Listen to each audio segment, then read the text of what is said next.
I want to bring in Ron Christie, columnist for the Daily Beast and a former special assistant to former President George W. Bush, and Sean Spicer, communications director for the Republican National Committee. Good morning to both of you. Ron's still micing up, so we'll wait for him. But Sean, I'm glad you're here. Welcome. Good morning, Carol. Thank you. There are some who say that Mr. Bundy's racial comments affect the Republican Party as a whole. In your mind, does it? No. First of all, I think what your intro was spot on. I think the comments that Mr. Bundy made with respect to race and other things were inappropriate, wrong, 100% out of line, not part of the discourse that we need to have. But that being said, what I find fascinating as the chief spokesman for the Republican Party is that when a guy who has a problem with cattle grazing and has a discussion about the size of government and the overreach of the federal government makes a comment, every reporter calls the Republican National Committee asking for comment. But yet when similar incidents happen time and time again on the left, there is zero coverage, absolutely zero. Just this week, Governor Pat Quinn, the Democratic governor of Illinois, the president's home state, made Jewish, anti-Semitic, Jewish and black comments, and there was zero discussion until last night when CNN actually picked it up.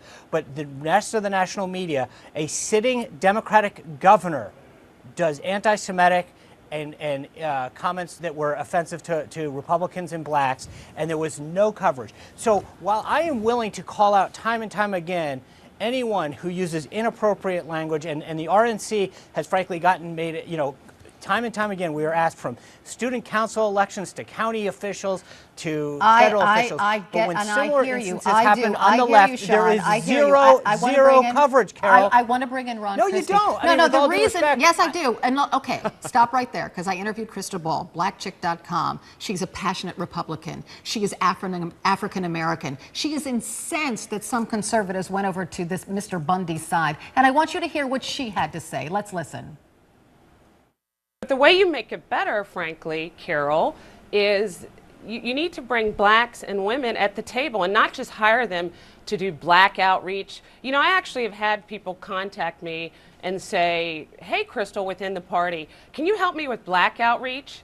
Don't get me wrong. I'm a public relations consultant. Clients hire me to do all kinds of media. So what they need to do is stop looking at black people at this other kind of group, right? We need to be brought into the party at all levels, at all, job levels, at all strategic levels. Stop looking at us like we're this kind of weird animal. We've been around since the beginning of time just like you. We're no different than you. And I think if they would include more minorities and women at the table for strategic discussions, you wouldn't have these kind of missteps, because somebody would say, hey guys, I don't think we should embrace Mr. Bundy. Let's do our homework here. So what she's saying, the Republican Party is trying to make the tent bigger, right? It wants to welcome in minorities. So when conservatives rally around someone like Mr. Bundy without checking him out, that hurts African Americans. They feel it. She desperately wants to make the tent bigger. She's trying, and now she's saying this is just a symptom of what's wrong with the Republican Party, that they don't really invite minorities There's in. About 8. Go ahead, Sean. Right, but there's about 8 issues there. Number one, the Republican National Committee has gone to great lengths this year to do more outreach, more hiring, put more people, women, Asians, blacks, Hispanics at senior levels throughout the committee, not just here in Washington, but throughout the country. So that's point one, and that's just patently not true. Number two, the issue with Clyde Bundy has absolutely nothing to do with this party. Zero. He is a Nevada rancher that had a beef with the federal government's continued overreach. And suddenly this became a question when he made some inappropriate comments about what every Republican needs to answer for. That's absolutely ridiculous. Number three, the idea that I brought up before, whether it's women that when instances happen on the left, whether it's Mayor Bob Filner inappropriately acting towards women over and over and over again, and not one Democratic leader of a senior letter is questioned when the Democratic governor of this. When a woman, hold on, Carol, when a woman is left out of a debate against Charlie Crist in Florida from Broward County, the home of the chair of the Democratic National Committee, and no one says, hey, if you're promoting women, why not promote her ability to get into a debate? Not one question gets asked, not one story gets generated, not one story gets generated about Pat Quinn, the president's home state governor, making inappropriate anti-Semitic and But anti-black comments. I Nothing. do. I want and to so bring in Ron I'm willing Christie. to sit here day in I'm and day gonna bring out in and Ron answer for the Christie. Republican The Party. reason we're talking about this is some conservatives, more than one, embraced Mr. Bundy, including Senator Rand Paul. I want you to weigh in, Ron. Do you think that, and I'm not indicting all Republicans, I'm not, because there are a great many Republicans who were not on Mr. Bundy's side on either issue, right? I think that's correct. Good morning, Carol. I think that's exactly right. I agree with what Sean had to say, and it's a very important point to make here. Mr. Bundy does not speak for the Republican Party. Mr. Bundy is an individual in Nevada who was dealing with the Bureau of Land Management with grazing issues. Those were his issues. What I take exception to, however, is this sort of feeding frenzy in the media talking about, oh, Mr. Bundy came out with these racist comments and he somehow embodies all of Republicans. I look back at an individual who is the Senate Majority Leader, who is from Nevada, who referred to President Obama as a Negro who was light-skinned, who wouldn't be offensive. I look at the Vice President of the United States, who said that he was clean and cut and fresh. So if Democrats want to try to tar the Republican Party with one bigot, with one racist in Nevada who's a rancher, I suspect we ought to take a look at the Senate Majority Leader from Nevada who used the Negro word in very demeaning terms that I think the media gave not only Harry Reid, but the Vice President a pass on. I think it's a hypocritical double standard. Ron, I think the problem here is the Democratic Party doesn't have a problem in attracting minorities, and the Republican Party does. Because you guys don't cover it, though, Carol. Well, and Carol, Sean, hang on a second. Seriously? The problem right Carol, Because of the media? no, Carol, Only? let me make this very clear. No. Here's what I'll say.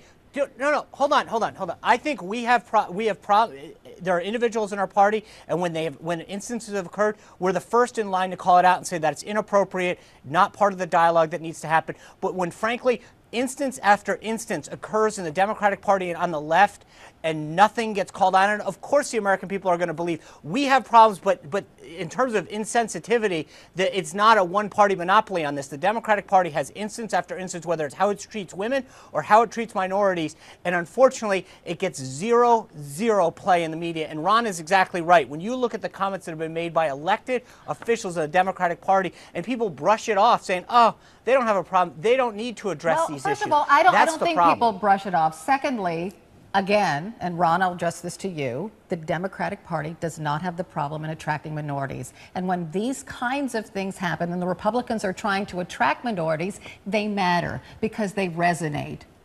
Well, they matter and they resonate, Carol, and I've actually written 2 books on this subject, the first called Acting White and the second called Blackwards. There is a certain culture paradigm that we need to overcome in the African-American community that says if you vote Republican, somehow you're acting white. If you look at what the Republican Party stands for, if you're black, well, maybe you're not down with the struggle. If you didn't vote for President Obama, then somehow you're not authentic and you're a sellout. I think there are legitimate issues to raise about how to attract more people of color to the Republican Party.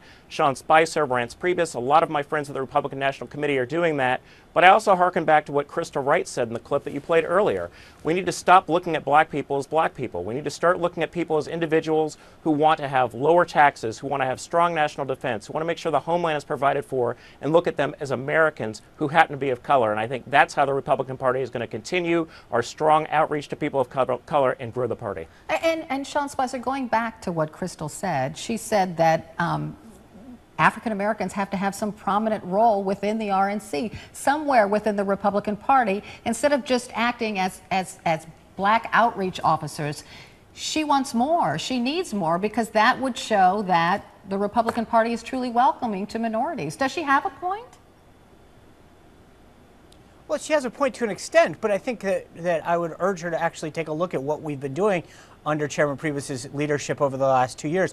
Both the chairman and our co-chair, Well, Sharon name an Day, African have gone out American to who has a communities, prominent role and within hold the on, please. RNC. Let me answer the question. We've hired key folks within the building at senior levels. We've hired key folks to run operations in Who? states. So is it perfect? Who are we all they? the way there? But to Ron's point and to Crystal's point, huh?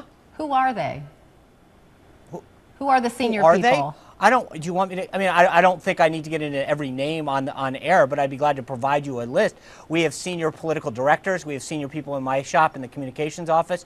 But yes, and we have RNC members, whether it's Ada Fisher in North Carolina, Glenn McCall in South Carolina, Robin Armstrong in Texas. Senior members of the committee itself, the 168 members, are actually of African American descent. So I don't need to answer. I mean, the problem is some people would rather just use a narrative.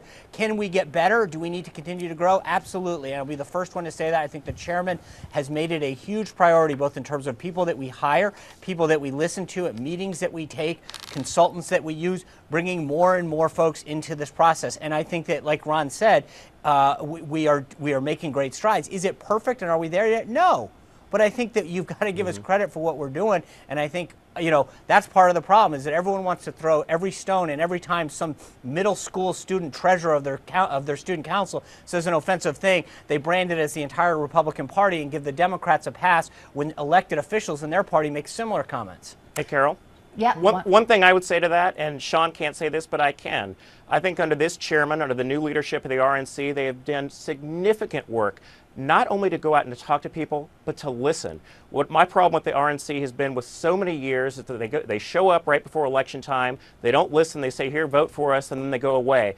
This chairman, this RNC has made a difference. I won't name the names any more than Sean will, but there are several strong, very bright folks at the RNC who also happen to be people of color who are slowly making a difference. And I think the American people are going to see that for what we do as a party in the days to come. I hope so. Ron Christie, Sean Spicer, thanks for being here. I appreciate it. Absolutely.